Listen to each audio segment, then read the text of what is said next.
I'll be honest, I was shocked when I learned Bam Adebayo wouldn't be on the All-Star team this year. Last season, it seemed like we were all on the Bam train. You could have reasonably argued he was the most valuable player on a finals team, and he felt like a pretty consensus top 20 guy in basketball, and some people might have pushed that even higher. Then, he got better this season.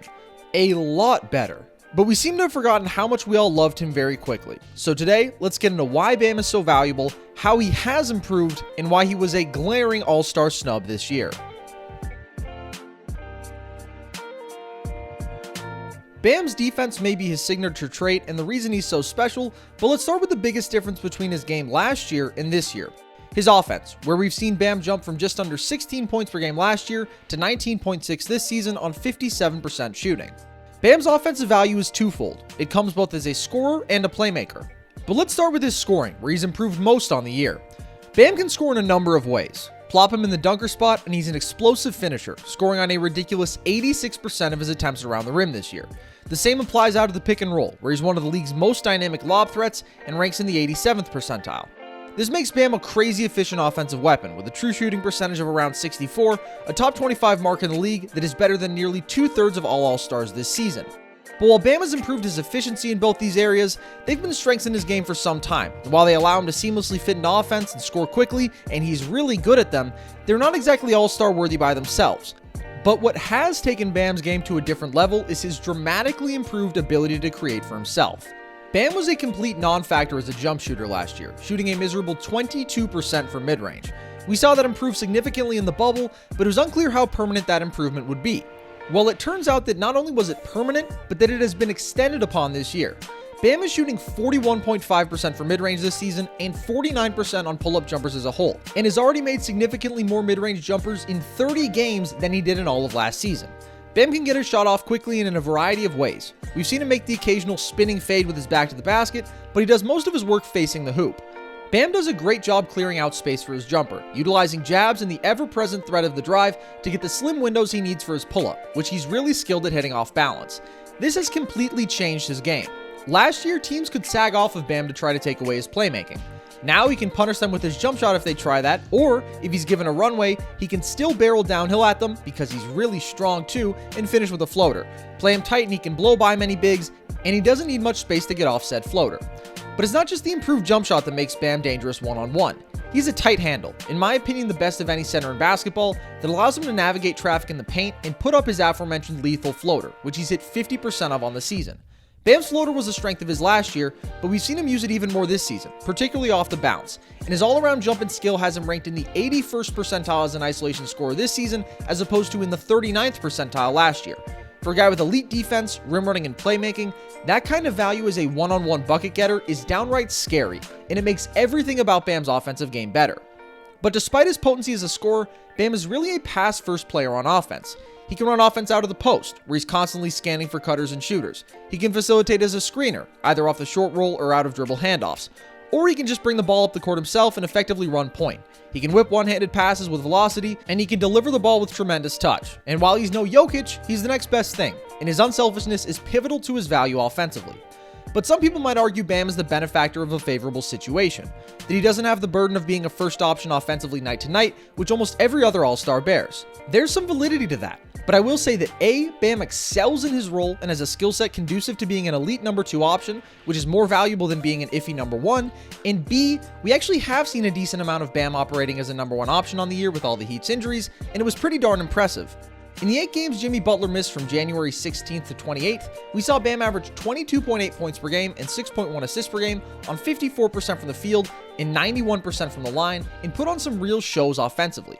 Take, for example, the Heat's game against the Nets, in which Bam finished with 41 points and 9 assists, and dazzled with skillful mid-range pull-ups and genuinely clutch shot making. I never thought we'd see that from Bam.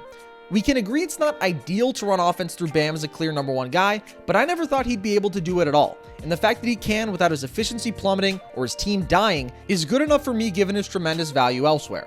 Basically, he's elite at multiple things offensively, he's easy to plug and play anywhere, and he's a lot more skilled and still more efficient than last year.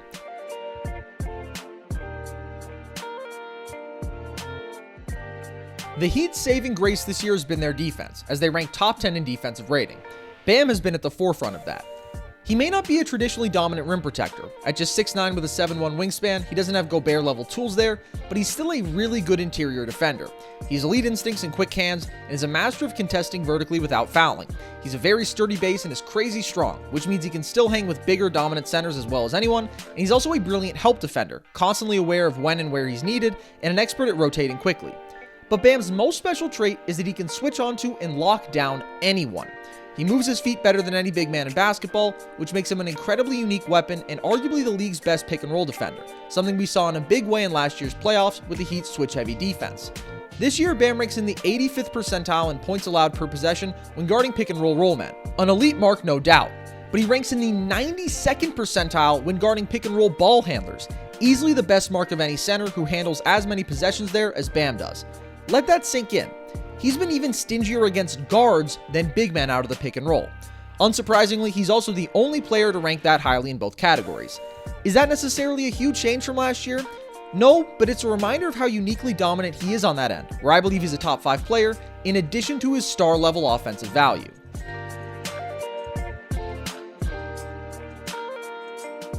Look, I am not a guy who goes around saying 22 players in each conference should have been all-stars and claiming that Darius Garland was snubbed. If I say somebody's a snub, that means I have somebody in mind for them to replace. Personally, I think Bam deserved to be an all-star over several players who made it, but if I were to pick the candidate who he had the most glaringly superior case to, I would say it's a guy who plays at his own position in his own division, Nikola Vucevic. Vuce is having a really good season under difficult circumstances, as the Magic's roster has been crushed by injuries. He's one of the league's most offensively skilled big men, both as a scorer and a passer, and he's having a career season. But he doesn't compare to Bam. Just like Bam isn't an ideal number 1 option, the same goes for Vuce. He scores at average efficiency, is less capable at creating high probability looks due to his lack of dynamic athleticism, and has less playmaking value than Bam. If you're going to build an offense around a big man, he has to be a unicorn, and Vuce isn't quite there, and his skill set, which is highly dependent on post touches, where again, he's only average efficiency-wise, is much less conducive to winning than that of an elite role threat like Bam. But even in their current context, if you blend scoring and playmaking value by adding points scored and assist points created, Bam actually contributes more offense at 34.5 points per game versus Vuce's 34 flat, and does so on much better efficiency. Then, of course, Bam is a truly elite defender, whereas Vuce is a minus, a huge difference between the two. But some people might still argue that Vuce deserves it because his situation has been so brutal, that although the Magic sit at just 13 and 20, he should be rewarded for keeping them afloat. But here's the thing. The Magic have performed way worse with Vuce on the floor, by about 10 points per 100 possessions when compared to when he sits. Of 12 Magic players to play at least 200 minutes this year, Vuce has the 11th best on-off splits, ahead of only Dwayne Bacon, and 7 points per 100 worse than 10th place Cole Anthony. That's one of the worst marks in the entire league. And although the Magic are actually also slightly worse on offense when he plays, and are just really bad no matter what there, they go from being the equivalent of the best defense in the league with Vuce off the floor to what would rank 26th with him on it, basically the Washington Wizards. That doesn't mean Vuce isn't fun to watch or super skilled. He's absolutely both. It just means he's not playing winning basketball, which is really hard to do as a center who's a negative on defense and not a remarkable playmaker and super efficient scorer on offense. So to recap, Bam creates more total points per game, scores way more efficiently, has a massive edge defensively, and makes his team better on both ends, whereas Vuce's team has been worse on both ends with him out there. Personally, I think it's a pretty easy call. I'm not sure what happened with Bam. Maybe people are holding the Heat's disappointing record against him, but I don't think that's fair given that they've been so crushed by injuries and are already turning things around with Jimmy back, having gone 12-8 in games he's played. Bam's a way better player offensively and is the same beast he's always been on the other end this year, and he's a winning player above all else. Personally, I'd like to reward that. Maybe next year. To all of you who have made it this far, thank you so much for watching, guys. I hope you've enjoyed. If you did, I have good news because we have plenty more content like it. My friend Logan, who made the recent video on why Terry Rozier is the most underrated scorer in the NBA, that you should absolutely go check out. And I do a podcast 3 times a week. Mondays, we talk about sports history. Wednesdays and Fridays, we do an NBA show. And we are trying to do those shows as much as possible live on YouTube as well. You can see our most recent one, our all underrated teams, is fully saved on our account if you want to go back and listen to that. But there will be plenty more going forward. You can also follow us on Twitter at nerd_sesh and on Instagram at Nerd Sesh to check out some of the video content we do with those podcasts. And I do want to say, just for the record, I don't think Bam was the only snub this year. I think there were 4 in total. I would say Book, Trae Young, and Chris Middleton all got snubbed as well. Very rarely have I ever felt that way. I don't think I ever have, where 4 guys got snubbed, so I was pretty disappointed with the ballots as a whole this year, but I was most disappointed with Bam being left off. So with that, hope you guys enjoyed.